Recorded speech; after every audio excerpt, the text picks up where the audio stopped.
Stipe Miocic, my old friend. Long time no speak. How are you? I'm doing great, man. How are you? I'm doing great. It's great to talk to you. Of course, everyone very excited about your return. Big rematch, big fight coming up in just a few days against Francis Ngannou. I did want to congratulate you on a few things before we start. Number one, I understand there's a new addition coming to the family. Yes. I should have played hockey. I slipped another one past the goalie. So, yes, we're having a baby boy at the end of August. Well done. Congratulations to you and your wife. Of course, you have a girl already. Yes. Being a boy dad, was this a big deal for you? No, of course I wanted one of each. But if we would have had another girl, I would have been just as happy, But I'm glad we got one of each. And listen, we're just blessed. I'm happy to have one. So I'm just grateful and thankful. Biggest challenge so far being a father, and especially a father for a little girl. What have you learned that you maybe didn't expect going into all of this? I mean, everything. There's no how-to book. You know what I mean? It's like every child is different. They say this is the truth. She's awesome. She's very outgoing. She's very she's alpha-driven, which drives me nuts because I know when I get older, I'm gonna have to check her a few times and hopefully she doesn't throw any ragers at my house. But yeah, no, every day's new, but she's awesome. She's smart. She's learning sign language. She's learning Spanish. She's doing a lot of cool stuff. So. Wow, sign language. Isn't she like 2.5 or something like that? Yeah. And she knows how to do sign language already? Yeah. Oh, excuse me. Sorry. She goes to it's like a school daycare, and we want her to get socialized. She's good socially, but I want her to get out there, and enjoy life, and play with other kids all the time. So she goes a couple days a week, and one of the things they do, they do besides sign language, they do yoga as well. So she'll come home and show me her yoga poses and stuff like that, and yeah, so it's pretty cool. It's cool how fast they learn. They're a sponge. It's crazy. I know she's still obviously very young, but does she have any idea that her dad is this famous athlete who fights in front of millions of people or competes? Like, does she have any kind of concept as to what you actually do? I don't know about famous, but her dad fights for a living. I think she does, but not she does, but not really. When I have a gym in the basement and I have a bag, and she'll walk up to the bag like punch, and and stuff like that. But I don't think she really comprehends that. There's another man next to me, and we're gonna beat the crap out of each other. Do you show her yourself on TV? No, never. She actually saw me on TV one time. It was a replay or something. My wife was watching TV with her, and she saw me. And she's like, "Dada!" She knew exactly, but she didn't. My wife turned it real quick because I don't want her to see that until she's older. If she doesn't want to see it, I just didn't see that. That's a conscious decision on your wife and your part to not show her any of this for as long as possible? Yeah, I just want her to feel like it's okay, or I'm getting beat up. I want her to get scared or anything like that. I just want her to we'll figure it out when we get to that point. I've talked to you a gazillion times at this point. It's always like fight week, getting ready for a fight and whatnot. Never had a chance to really take a step back. And so, as we're talking about you being a father of 2 now, I was just curious, and I read this about you recently, that early on your parents actually separated when you were young, correct? Yeah, when I was like 1. How do you think that shaped you into the parent that you are today? Oh, I don't know. I never really thought of it like that. My parents are both awesome. I live with my mom, but I still saw my dad every weekend, and they're both they're cordial with each other. It just didn't work out, and I love my wife. Nothing's ever going to change, and I was not getting to that point, and I just all I care about is being the best father to my children. That's all I care about. And just for the record, I wasn't implying that was going to happen in your marriage. I'm saying... Well, I just feel like you're coming at me like that. I thought you said Dr. Phil episode. No. I would just say, you grew up, and I know you lived with your mom for the majority of, your adolescent years, and so you want to be a present dad. It seems just from afar, obviously social media is a very deceptive thing, but you are very present in your daughter's life, and so I wondered if that was a conscious decision on your part after your parents separated, that you want to be there as much as possible for your daughter. Oh yeah, for sure. I'm a dad, man. I want to be there every second of the day, as long as I can, as she's not at school or doing something else. But I love being a dad. I love every second of it. It's fun. We get to do cool things. I got the trampoline up yesterday, and it was kind of decent out. So we went outside on the trampoline for over an hour. It was just fun. She just, watching her laugh and have fun and just go down her slide on her playground. And just, it don't get better than that, man. That's everything to me. By the way, when you pick up your daughter from school, obviously you're the heavyweight champion of the world. I'm wondering, do people come up to you and ask you questions? Do you feel like there's a spotlight on you when you're out there with the regular folk? No. I mean, they're awesome. They come in, they're real strict about stuff. You pick them up one parent at a time, and there's hey, here's Mila. She did great today, and that's it. They don't really say much. I mean, the one guy, the one owner, he just said, hey, my sons are big fans. If there's ever a chance you ever meet them, could you take a picture? That's all he's ever asked. Nothing more than that. Wow. Okay. I've seen you reference immigrant mentality in the past. What does that mean to you? Oh man, just where I came from, man. It was what we're about, and being creation, and just we're savages. but your mom, she had to work really, really hard when she, a single mom and whatnot. Do you feel like that work ethic rubbed, you watched her work long hours and support you and all? Do you feel like that rubbed off on you when you were a kid? 100%. I mean, she's an absolute animal. She makes me tired watching her because if she's not at work, she's doing something else, and she don't stop. And I'm like, you need to take a nap. She's like, I don't take naps, and she just keeps going. I'm like, God bless you. But she was watching her as I grew up, and working night shift, taking me to practice, going back home, taking a little nap, going back to work, and just every day she's doing something, always something for me. And she was never about her, and that's I thank her, and she's an awesome. I want to be a parent like that. That's what my goal is. Just to be always doing something. Obviously, eventually you chose the MMA path. How close were you to choosing the baseball path, to actually seriously going down that road and trying to make it to the majors? Well, I tried. But there's a lot of guys my size that can hit the ball far, throw the ball hard, and run real fast. So it just didn't work out. So I'm actually happy the way it worked out. No regrets that it didn't work out?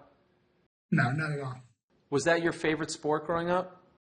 Yeah, I love baseball. Baseball was fun, man. It was a game of inches, man. Anything could happen. Just a pitch is, an inch higher. It's out of it's a home run, or a pitch lower. It's a ground ball. You don't know.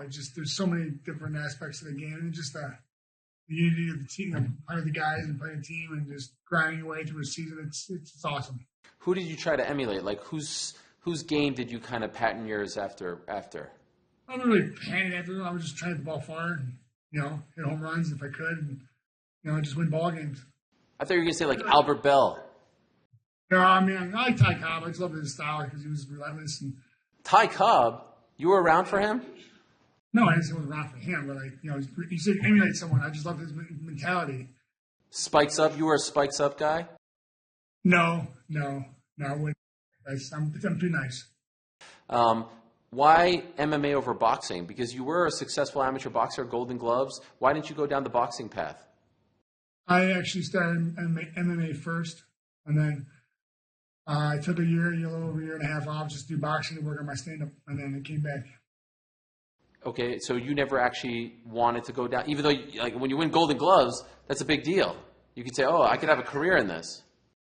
Yeah, I thought about it, but I love MMA. I think the whole aspect of, there's so many different avenues of martial arts in the game, and I don't know, I just loved it, because every fight starts standing, but you take someone to the ground and you can submit someone. If not, you can kick someone in the head. I don't know, just something about it. There's so many different aspects of the game I just loved about it. If I would have told you in 2010 that the career would have panned out like this, honestly, would you have believed me? I don't know. Maybe because that's how I work hard. So I only get what I work hard to get what I need to get. But yeah, honestly, no, I would never have thought that. Honestly, you didn't think you would turn into the baddest man and arguably the greatest heavyweight champion in the history of the sport? No, I just work hard, man. I'm lucky to have people around me. My family, my coaches, my teammates, my friends, and just they're very, very lucky to have the group of people around me to make it successful. Do you remember your UFC debut? Yeah, UFC 136, Joey Beltran. It was October 13th, 2011. Do you remember how you felt when you were walking out? Oh, it's terrible. I was terrified. Why were you so terrified? I don't know, it's a big show. People are screaming at me, you suck. And it was crazy. And, and then, yeah, but after that, I mean, the more time you do it, it's like riding a bike, the easier it gets. But yeah, that first one was rough. Did you feel like at that point in your life you had never experienced nerves like that before? Yeah, I don't think I ever have, yeah.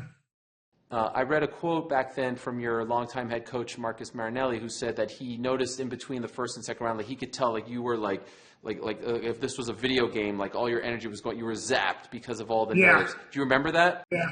Oh, yeah. I was fine. I felt better in the third round. So you suffered from the infamous octagon jitters. Yeah, no question. Second fight, do you feel like they went away completely? No, I mean, not the jitters. I mean, not the adrenaline dump, but like the jitters that were still there. But I felt better, And then third fight, fourth fight, it's got better and better. Any jitters now in your life, like when you fight, when you're about to walk out, do you feel that at all? Yeah, you have to. If you don't, you're not ready. I don't care who you are, because you never know what's going to happen. It's it's as real as it gets. It just, where you be doing great, and all of a sudden, next you get caught or you get submitted. You don't know what happens. And, just a crazy position or something. It is what it is. But I don't get like definitely nervous like I used to think in the first fight. But I get a little nervous as you should. But I get a good nervous, like let's do this, Adrenaline. Yes. The good kind of adrenaline. Yeah, good job. Yeah, not the ones that make you look like you did in my first fight. So the last time we saw you, you fought in front of essentially no one.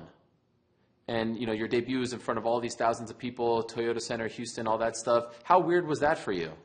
At first I didn't care. Like, of course I want the fans there because the fans are what, they're what make the sport. But, I was like, I ain't going to be that bad.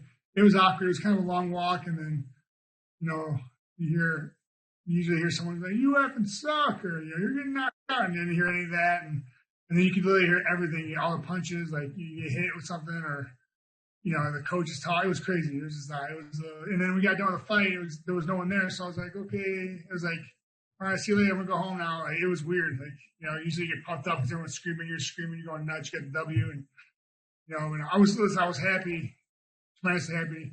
But I was like so tired. My adrenaline guy just was like, I'm done. There's no one here. There's nothing to celebrate with anyone, with my coaches. We celebrated when we got back to the hotel, but it was just weird.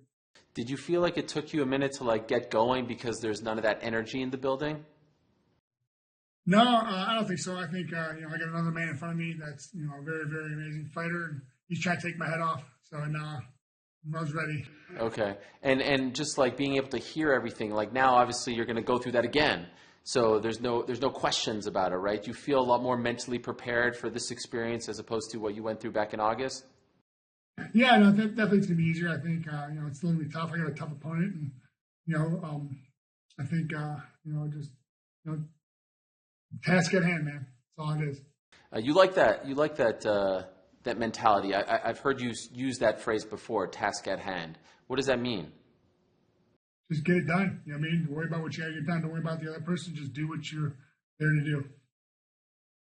Worry about you. The last fight against DC was in a smaller cage. This fight will be in the smaller cage as well. How do you feel about that? It's a cage. I mean, it's a little bit smaller. It is what it is. But I train in a small cage that approximately that size all the time. So, yeah, I mean, I've been doing it for how many years my coach has had it, 8 years.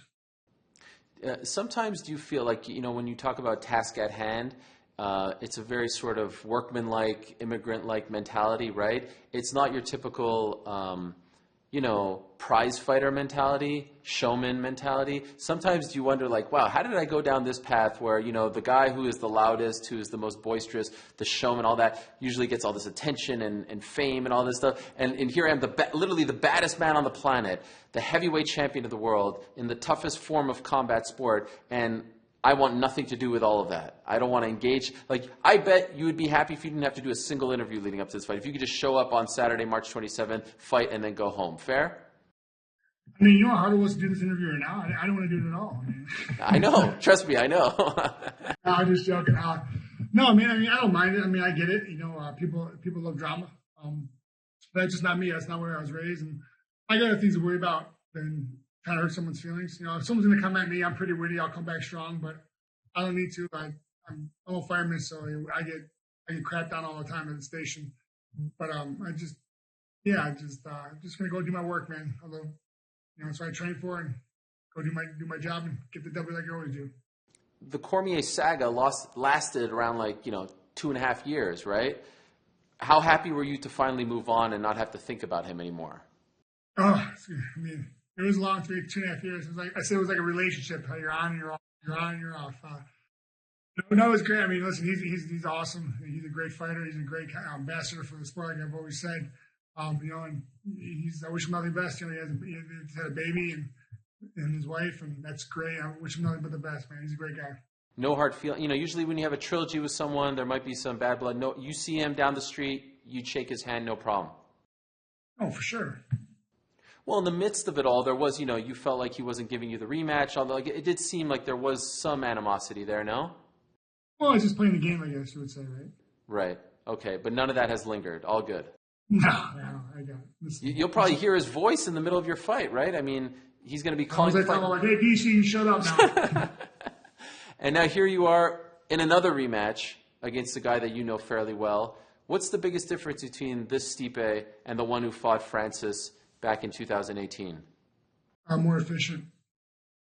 What do you mean by that? Just overall, I mean, I learn more about my body. I'm stronger. Lighter, but I'm stronger. I'm faster. I feel like I'm more conditioned. Work things. They say you can't teach an old dog new tricks. I feel like I'm a lot, and I'm getting better every day. And that's thanks to my coaches. And he's gotten better too. He's still young and he's hungry. He wants something that I have. Unfortunately, though, I'm the champ, and I'm not giving it up. And he won't be champ until I'm done. When's the last time you watched that first fight? Oh, You won't watch it leading up to this one? Oh, well, I mean, we'll do stuff, but it was 3.5 years ago, 3 years ago.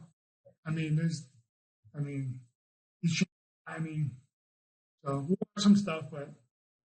Do you feel like he has improved greatly since then? Yeah, he's definitely improved. I think his confidence has gotten better. I think he worked on a lot of good stuff. He's had a good camp, and he'll be coming. He'll be gunning for me. I remember that first round. I actually gave that first round my award for round of the year, and everyone said I was crazy.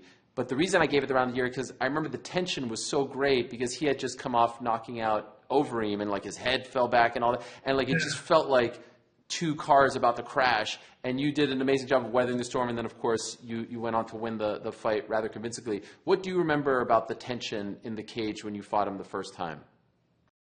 Oh, it was tension. It was definitely electric. The Boston fans are crazy. They're going nuts. It was awesome.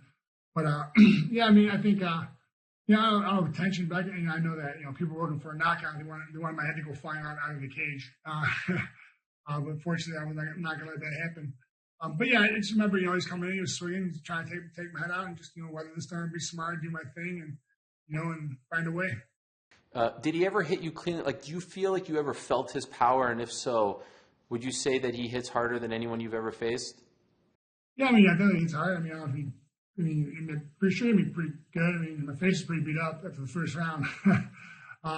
He hits hard. I think he does. I don't know. He hits hard.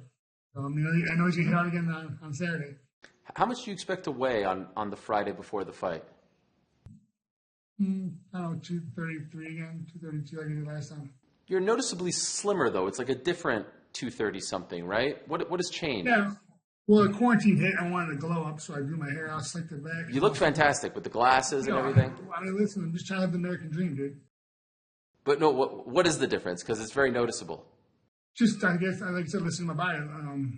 Eating right. Thanks to my wife. She's an amazing cook, and just taking supplements and that I really never took before. And then, I was I'm really into knowing what I'm taking and just listening to my body and drinking water and doing the right things, I guess you would say. Was that something that you felt like you needed to do to prolong your career to get slimmer? Did you feel like it added speed, it added to your fighting ability, to your success in the cage? I don't know about longevity, but more just to help me out in everyday life too. I think losing a little bit of 10, 12 pounds definitely, felt better in my body. I wasn't as beat up and sore in some spots I usually am, like my lower back and things like that. Hmm. And I know it was a problem for you last time as you were preparing for the trilogy because of the lockdown in Ohio, but you then had to train at home, but it ended up being a blessing in disguise in many respects for you because you got to be with your family, with your daughter, with your wife. This time around, what was it like? Oh, it was great. I mean, we still did the same thing we did last camp. Nothing changed. Um, it's great. The one thing I never wanted to do was have a gym in my house. And I have one, but my daughter loves it. She loves it more than me. She runs around and goes hamming in, and I don't feel bad if she runs into a walk and it's padded. So it's all good. So for this fight, you trained at home as well? On both. I did like I did last camp. I did both. I would train at home, half at the gym. Okay. How close, in your opinion, was it? The one that everyone is dying to see is you versus Jon Jones. How close was it for this fight to be Jon Jones versus Stipe? I don't know. I don't do contract negotiations. I'm not an agent. I'm a fighter.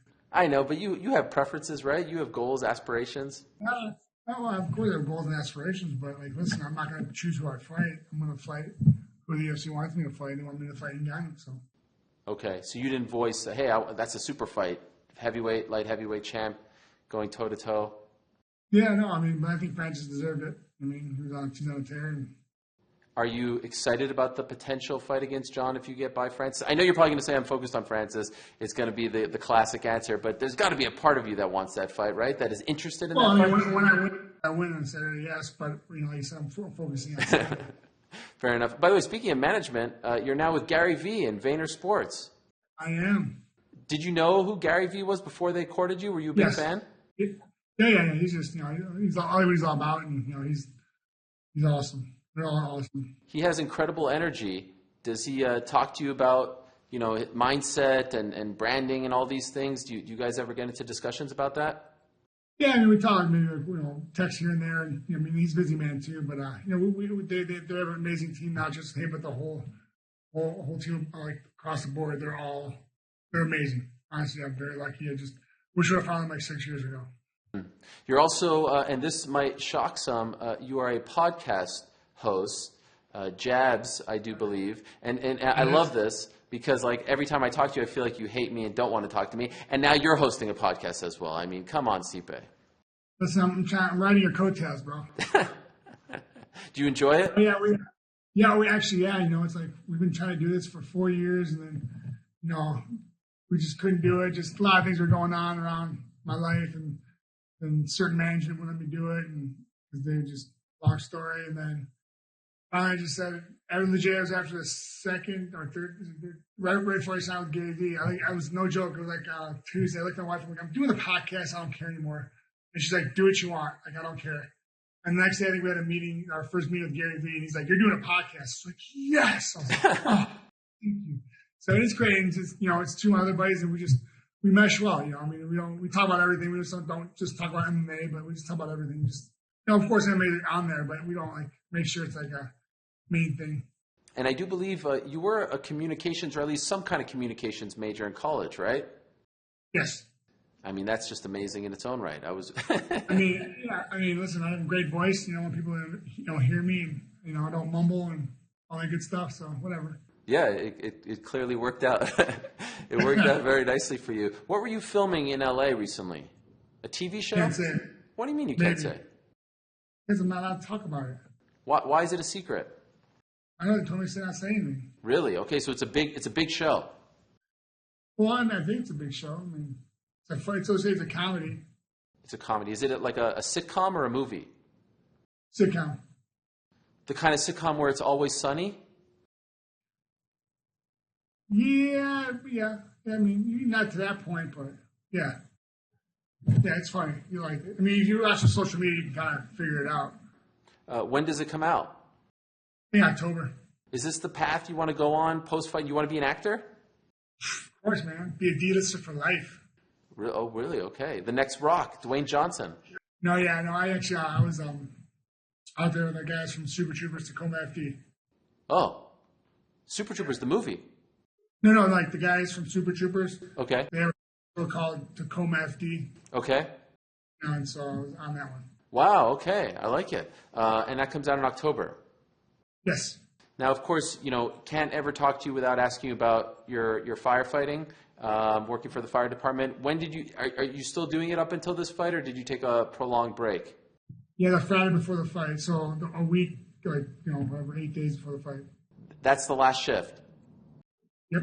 And during the pandemic, how much more different has your job been? Well, when it hit hard, like when everything legit was shut down, it was awkward because like we do a lot of things during the day that make us go out to the city, like doing inspections and stuff like that, and just doing like hydrants and stuff like that. And like we couldn't do any of that because everything was locked down, nothing was open. So what was the point of doing it? Not that, but also the whole pandemic. You want to like spread anything, God forbid you had it, or so we took are cautious for dressing ourselves before we had a call, if the call was COVID related. And then we usually when we work during the day, you have it's like a 9 to 5 job. You have stuff to do when you get there at 7:30 in the morning. You got chart checks, you do inspections, do your continuing education. You have a bunch of stuff to like 3:30, like an 8-hour day. And then we legit weren't doing anything, so we just make sure we do some training, but it only goes so far. Wow, so it has made it a little more challenging. Well, now it's better. It's everything's opening up now, and I was getting there, and so everything's opened up, but not arenas and concerts and stuff. But in general, it's opening. Restaurants are open. They lifted the curfew now, so everything's open till 2:30. Bars and restaurants. So that helps. And so we just got once we get to 50 people per 100,000, 450 people a day, they'll lift the masks. So we're close. We're not far off. So. Okay. At any point in your career, as you were enjoying success, did anyone ever try to get you to leave that job, to say, hey, focus on the fighting, and then when you're done, you could go back to it? No. And you'd never consider that, right? No, never. I mean, I love what I do. And whenever the time comes when you stop fighting, you think you'll do that full time? Try to. You got to take tests. So. Right. Praying. So I'm getting older, so hopefully you can find something. After the DC fight, did they make you clean the toilets when you came back?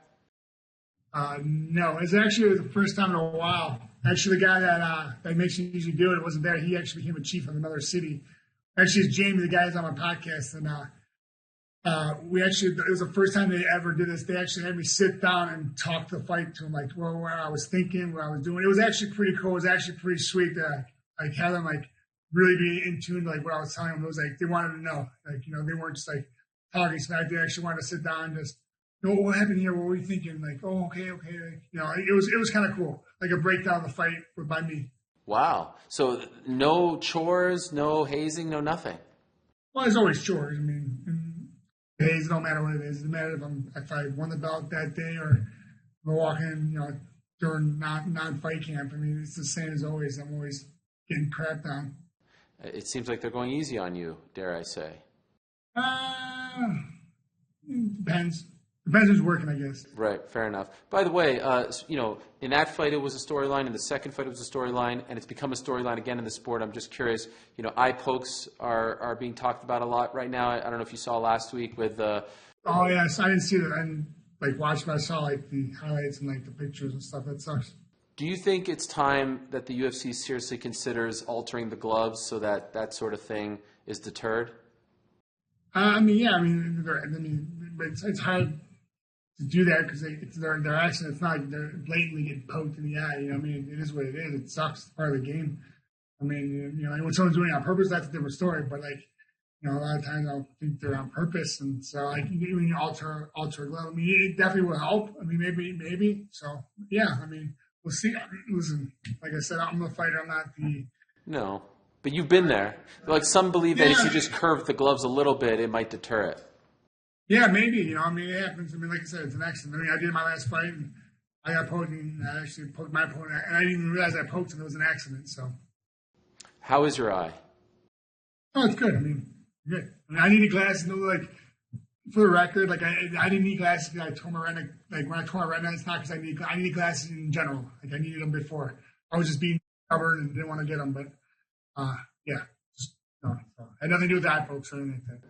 But it doesn't hamper you. There's no uncomfortable moments. It's pretty much rear view mirror. Yeah, no. When I take them off, it takes me about a good 15, 20 minutes, readjust and Okay, fair enough. And we're rounding third here, to use a baseball analogy. I know, thank God. I know. This is like an interrogation for you, Stipe. When people say to you, baddest man on the planet, I've said it a couple times. I legitimately think that you own that title in addition to being the UFC heavyweight. Like, there are very few people on the planet that could do anything to you if it's, armed combat. Do you feel comfortable with that? Like, do you wear that proudly, or is that just stuff that the media says? No, it's great. It's great to be, put that out there, and it's sweet. It means you're doing something right, and it doesn't matter. I'm definitely not the best man on the planet in my household. I'm like, just a mule. Go scrub the floors. No, I'm joking. My wife's awesome. No, but my daughter don't care either. She headbutted me earlier today. I was so mad at her. I was like, why would you do that? Well, the day fight in a week. It's great. Honestly, it's cool. I'm like me, man. I'm not about the hoopla, but it's kind of cool. And the more and more I think about it, the more I talk about it, it's sweet. I mean, I feel like at home, as far as the pecking order, the pound for pound rankings, you're number 3 right now. Maybe even number 4 behind the baby. I'm maybe number 5 now. Oh, what? Are you getting twins? Well, no, because I got my dog too. My dog's ahead of me. So it's like, the 2 kids. Well, yeah, 2 kids. The number 1, the wife, and the dog, and then you. But the problem is when my mom or my parents come over, or her in-laws, and I drop down even more. It's the worst. I've never seen anything like it. It's like the worst ranking system of all time. Later this year, we're hoping to get Anthony Joshua and Tyson Fury. I saw that. Yeah. Yeah, and when you see people will say that's the baddest man on the planet. When you watch that, do you say, man, I would love to test myself against those guys at some point? Oh yeah, I would love to. I feel like that. See, absolutely. See, when I asked you about Jones, you didn't get this excited. Why does that excite you more? It's different. It's a different fight, different combat. I mean, something on the rim. I think, but boxing is all about technique, but also I'll make it into a fight. Jon Jones would be the same way, But you would like to go in their world and do it, right? Not them in an MMA. Oh, absolutely. Why is that? Well, it's more of a fair fight. You know what I'm saying? Fair fight for them, maybe not for you. Well, no, I mean we both stand in. We both stand in. We start standing, and with them, we can kick, we can take down. Like they're not used to that. I mean, they're young again. So you would like to go on their turf, so to speak, and prove that you are truly the better fighter? Yeah, absolutely. Between those 2 guys, is there one that would interest you more? No, I mean they're both great fighters. They're both. It's gonna be a hell of a fight. I can't wait to watch. Hopefully I can go. Yeah, that would be nice. Have you thought about how many more years you want to do this for? I don't know. I feel like every fight, everyone's always asking me that question. I feel you guys want me out of here. No. It's funny that you say that. Actually, it's a big pet peeve of mine, and I'm trying to do it less. The reason I brought it up, I was actually hoping you would say that. You know why? Because I feel like Amanda Nunes is experiencing it as well. It's like we see someone gain this amazing success, and we try to push them out. Like, is this it? When do you want to be done? Right? Yeah. It's like a one-night stand. Like, it's time to leave. Can see you later, Good night. No, I feel like with the last fight, I'm like, Jesus, guys. I'm like, I just won. Why are we talking about retirement? Like, listen, I feel like retiring after every fight since UFC 136. Like, I think about it every fight. Like, once I get there, I'll get there. The minute I'm not having fun, I'm out. But you're having fun now. I'm having fun. It's an amazing thing because some of your recent foes, JDS, Alistair Overeem, even the man who beat you many moons ago, Stefan Struve, all out of the UFC now. When you start to hear about that, how do you internalize that? Young views are coming in. I guess. It is what it is. Listen, I love what I do. All I keep saying. Does it make you appreciate your longevity and appreciate your success, and that you're still at you fought, a couple of those guys, you fought them for a championship. You're still here. They're not. Does it make you? It makes me appreciate my coaches and my teammates. And if it wasn't for them, I wouldn't be where I'm at. How do you win on the 27th of March? You'll find out. You'll definitely see me with my hand raised with the belt still wrapped in her waist and your hand still. Nothing's going to change. Finish? Well, of course. We always try for the finish. But you'll find out. Thank you, Stipe. Good luck. Thanks, buddy. I appreciate it. Thanks for having me. Good to talk to you, man. You too. Can you do like a Drake quote or something? Can you do like Drake right now? I look like Drake? Yeah, kind of like for a split second. Wow. You know what? I don't know if anyone's ever said anything nicer to me in my life. I mean, that is the greatest compliment I've ever received. Well, I mean, you Canadians got to stick together, right? Canadians, Jewish. I mean, we got a lot in common. Oh, is he Jewish? He's half Jewish. His mom is Jewish, so I technically. did not know that. Oh, boom! You're welcome. Wait a second. Are you a Drake fan? I mean, I like some of the songs. I mean, I don't like. I don't really. Whoa! Wait a second. Are you saying that you're a bigger Drake fan? You're a bigger fan of Drake than Machine Gun Kelly? I feel like that's what you just said. See, you're probably recording this right now, trying to make me look bad, but no, it's a complete lie. That's a complete lie. Honestly, no, I do like some of the songs. I mean, I like a lot of people's songs. There's a lot of songs that I mean, I don't want to have like a favorite. I love it in Chicago. I love his music, of course, but also he's from Cleveland that helps. Yeah, I mean, it's like Start from the Bottom over here, and Sicko Mode's pretty. That's one of my good songs. One of my favorite songs by him. That is a good one, yeah. Travis Scott, right? Yep, Travis Scott. Yeah. The hair for you is a great. I don't know who you look like, but it's someone. I can't really quite figure it out, but a lot more distinct. Yeah, that's it. That's it. Yeah, no, it's funny. I was actually with his hair. I was watching one of my wife's watching a show with my wife, one of the reality shows. She was watching one of the girls on the show's boyfriend was on the show, and we were eating dinner, and the guy had slicked back hair. I go, man, babe. I was like, I want some slick back hair. This is right before like COVID hit, probably like a month before. So yeah. So I grew my hair out, and then one of her best friends, we're really good friends, cuts my hair. She's her own salon. So I went there, I talked to her. I'm like, Granny, what you gotta do, girl? She's like, all right, just gotta train it. And here we are. Wow, what do you mean train it? Like just like to go backwards, like because I never slicked my hair back ever. So I don't know, not so much training, but just kind of make it go that way. Make sure like a wave almost. So Now, what about when you fight though? Because it looked like it was not getting in your face, but that could happen, right? No, I cut it above my eyes. I cut it above my eyebrow. Because like when it's long, when I'm training, it's long. Like it legit poked me in the eye. Yes, sweaty. That's a big problem. We've seen fighters actually get distracted by the hair, so I was wondering. Yeah, no, I cut above my eyes. I cut a little higher, so if it's sweaty or not. Well, you look fantastic, and I love the fact that your Instagram feed has. You ever see Wayne's World 2? Yes. You know that scene in Wayne's World 2 where Garth is like, Phil, he's like Reebok, Pepsi, Pizza Hut, all this stuff. It's like all ad, you like cover. That's basically what happened to your social media. It's like ad. I'm like, man, this guy's making money. Everything's an ad. It's incredible. It's like this product, that product. No, it used to be really bad. I got really upset about that. It's a lot of ads.